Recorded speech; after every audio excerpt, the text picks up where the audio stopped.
Hey, thanks for calling right on time. How's your morning going? It's been interesting.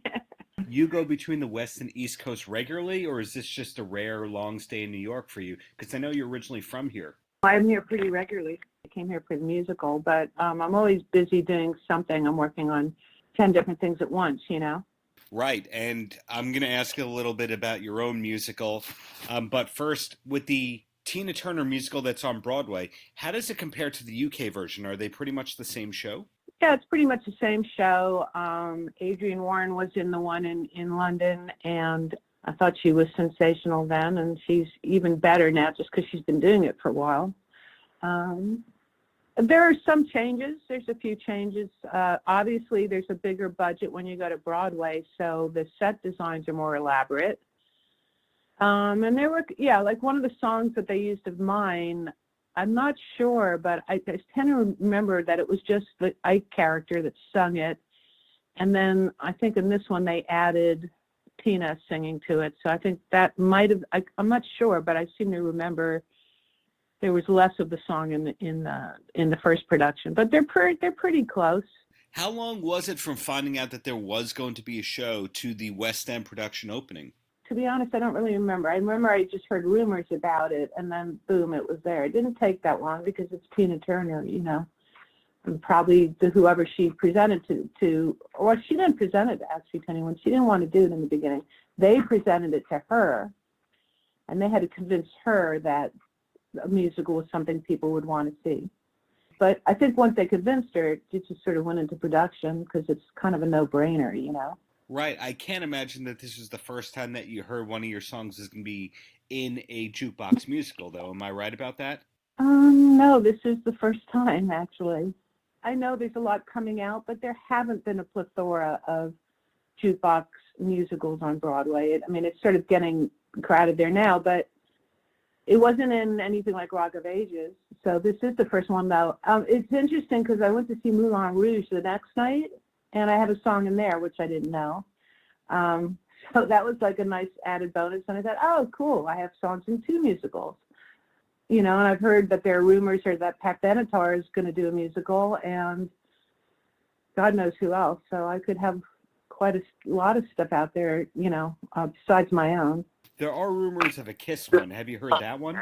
I've heard that floating around. It wouldn't surprise me if they did that. Well, your career started, to me, in the most interesting of ways, not just that you have the classical background, but that you yourself were a major label recording artist, and that some of the songs that you had written were cut by other artists to begin with.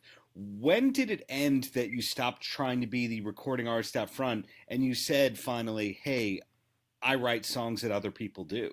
As you mentioned, I had a recording deal, and I was in a band called Spider, and we did two records. And, I'd been with the band for about, I don't know, maybe at that point I'd been with the band for maybe 4 years. And, there were a lot of internal problems for me in that band. And so I decided to leave. And when I did, I went to the record label owner who ended up being my mentor because he was actually a producer and a songwriter. That was Mike Chapman. And I asked him if he would be upset if I decided to leave the band because I knew that they had put time and money into the band. And he was very supportive. And he said, no, I think that's fine. Why don't you move out to California and I'll sign you to a new publishing deal and we'll write together and I'll put you together with other artists. I'll be a publisher for you. And if I'm producing songs and I need a hit song, I'll go to you. And obviously they'd have to be great songs, but you'll have a funnel, a direct line to getting some of your songs cut. So that's kind of how it happened. And I moved to California, and I left the band. I wasn't in a band, so at that point, the only thing I had going on was to write songs. And so it's sort of like the decision was made for me, because the minute I came out here, I started having success incredibly quickly. I mean, I don't know if that would happen today, but back then it wasn't as saturated, and it was just, it was the right timing. I started taking off, so I didn't really have time to think about being in a band, although I kind of knew at the end that I would try and do that again, which I did with my band Device, but that was later.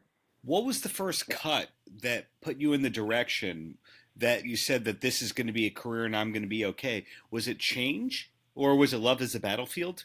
No, I think it was Better Be Good to Me with Tina Turner. It was on the Private Dancer record. I had written that tune with Mike Chapman. It's the first time I ever wrote with him. And I thought that if he wrote the song to me, I could talk him into producing it, which I did. And then just as I had left the band, as my publisher, someone gave it to Tina Turner, and they had it at a listening playback party, and she heard it and jumped up out of her seat and said, I want to record the song. Because lyrically, it sort of resonated with everything she was feeling about being treated well, because she hadn't been. So that song took off, the album took off, and that's when I got the first real taste of success. I mean, John Wade had done the song. I had songs in Top 40 with Spider, but it was really the Tina one that made it seem more real, I've heard different things from different artists when it comes to getting songs cut. Some people say, my publisher was great, they got my songs out there. And other people say, well, I had to get into the room to write with the artist, and because of my relationships, that's why the songs got cut. Which one are you closer to? Well, I'm kind of a hybrid of that because I had publishers, but they didn't do anything. I had to basically walk in and say, I've got this cover and this cover. And how I got the covers, when I was with Chapman's publishing company, he was a very small company. It wasn't, he had an administrator, but it wasn't a big company like Sony or EMI. And he was a great publisher, actually, because he did get songs to people, and he did get them cut more than the big companies do. It was only later on that I started writing with artists, but really my first success came from writing them, collaborating with someone and getting them covered. And then later on, it's not always a given that when you write with someone, you're going to get the song cut. And sometimes it's a double-edged sword, because if you write with someone famous and they don't end up cutting the song and you try to shop it, it's a harder sell, because people are wondering, like, okay, well, if, so-and-so didn't cut it, then they rejected it. Why would I cut it, Unless you're such a big artist, like if you're Katy Perry or someone like that, and you get a song delivered by her, I suppose it's easier to get it cut. Another thing that I've heard from some artists is that if they've had 8 songs cut by artists, they wrote 20. And then other people say, if I had 8 songs cut by artists, I had to write 800. Which one are you closer along the lines of? 20. I've never been sort of about quantity. My catalog is not filled with thousands of songs. It's probably filled with maybe 300 or 400. But the thing is, it's not about how many you write. It's what you write. And when you're writing, anybody that writes 1,000 songs, there's just no way they're going to all be good. And then they start to all sound the same and everything. So I'd rather be more surgical and get it right the first time. I mean, I have a lot of songs sitting around that I think are hit songs that never got cut, but I don't know. Writing 800 songs, if you're good at what you do, you shouldn't have to. And going back to something you mentioned earlier, I believe you have your own jukebox musical in the works. Can you tell me a little bit more about that? Because I see that the namesake of the working title of the show is a Scandal song. Correct. Can I just say, and I'm going to educate everybody that I encounter along the way, that I really dislike the term jukebox. I think it sounds like a put down in a way. I think the more eloquent term, and it's accurate, is called catalog. So when someone says you're doing catalog musical, it means the same thing, but it just sounds better. Jukebox to me sounds like, oh, it's just a commercial piece of crap, So, noted. Your catalog musical. It's not just you, it's everybody. I have to educate everybody. And my attorney told me that was the correct term. Jukebox just makes you not want to take it seriously. And I think it was created by the critics that don't like them. So what did you want to know about it, about the title? The title, of course, is one of your big hits that you wrote. And of course, there are many big hits. But I'm curious, what's going on with it? Are you going to workshop in another city, or where's it at? Well, it's really saturated right now in Broadway. So yeah, I had thought about workshopping in here, but I will probably do it elsewhere. I'm trying to find actually a home for it.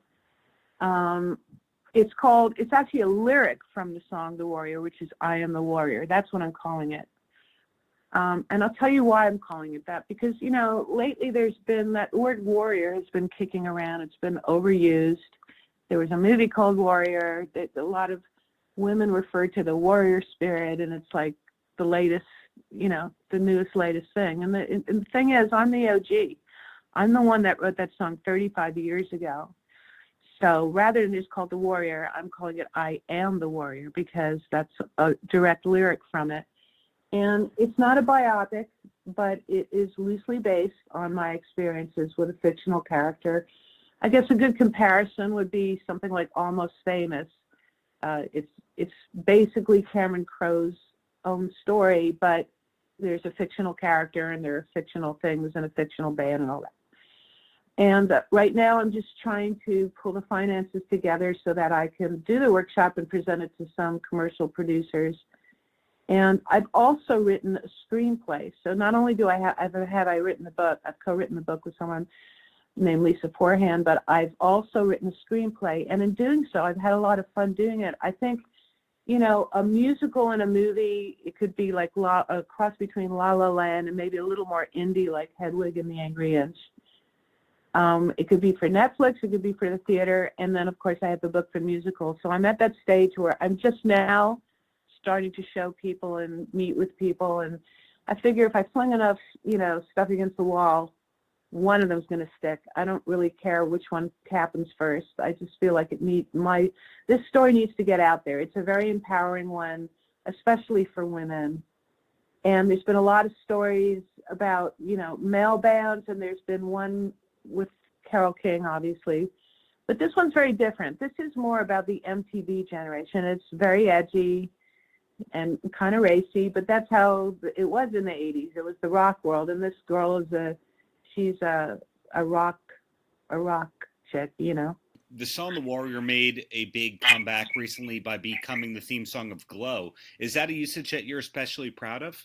Oh, absolutely. I love that show. It's a great show. I actually approached them because I thought, well, what if I do a musical about Glow?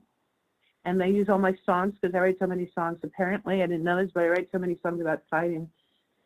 But they weren't too keen with the idea. I think they were just still, they're still developing the show, and they thought, well, that might be something down the road, but no, thank you. And I was like, okay, it's just an idea, But yeah, I'm proud of any covers and things that I have a lot of shows out there they just keep reusing the songs, and so they've kind of become part of pop culture, and I'm very proud of that. I'm very grateful for the gift that keeps on giving, Aside from music, people don't know a lot about you. Is there a lot of life beyond music for you? Yeah, it's not all about rock and roll. I mean, that would be sad, and there are a lot of people that are like that they live and die by the cross of rock and roll, and they're out there touring and they have no life. But I'm a mother. I have 2 grown sons, one's 28 and one's 24, that are absolutely awesome. I'm also really into photography, so I have a photography site, and I do black and white, fine art photography. And I'm doing my memoirs. I'm working on my memoirs, and I'm actually writing another original musical, which is completely new with new songs. So that pretty much, that consumes a lot of my time. So if you have your own musical, beyond the one we talked about, the photography, the screenplay, you just mentioned that you had the idea for the Glow-related musical. It sounds like you're creating almost every day of your life. That's the way I operate. I mean, I redesign things in my head every time I look at something, and I'm constantly trying to teach myself new things. So when I got into photography, I learned how to do Photoshop at a deep level, not just the surface level of social media. I taught myself how to edit, so I edited a video together that's on my website. I'm constantly, my brain, that's the only way I know how to think. It's just everything's creative, designing things. I can't even look at a house without tearing it apart in my head and redoing it to make it look 100 times better, Wow. Okay. I think that people are going to have to go to your website to see more of that. So I guess in closing, Yeah. Holly, any last words for the kids? Well, I want to thank the kids because, you keep getting a new breed of fans. And, I'm still writing. I'm still getting covers. In fact, before I say my message to the kids, there's a rap artist. He's quite large. He's big. His name is G-Eazy. And he just requested that usage of a song I wrote with Billy Steinberg. We wrote it and Chaka Khan covered it. It's called Baby Me. And he wanted to use the music track or he wanted to recreate another track with the music that was written. Right. So we now have a writing credit with a big rap artist. I mean, who knew, But as far as kids, it's like I want to say something which is basically the ethos of my musical that's going to come out. And that is, do not listen to people that say, don't do this, or you're this, you're not this, or you can't, or whatever. Don't listen to people, screw the cynics, because the only thing that really matters is you just can't if you have a dream, don't let anybody shatter it. And the reason I say this is because I still go through that. I mean, I've been going through that with my musical, and I go through it daily where I give way too much, credo to people that say things and don't know what they're talking about. I mean, if J.K. Rowling had listened to people, there would never be Harry Potter. And if Alanis Morissette had listened to people, Jagged Pill wouldn't be opening any day now, or her record wouldn't have come out. So that's what I want to say.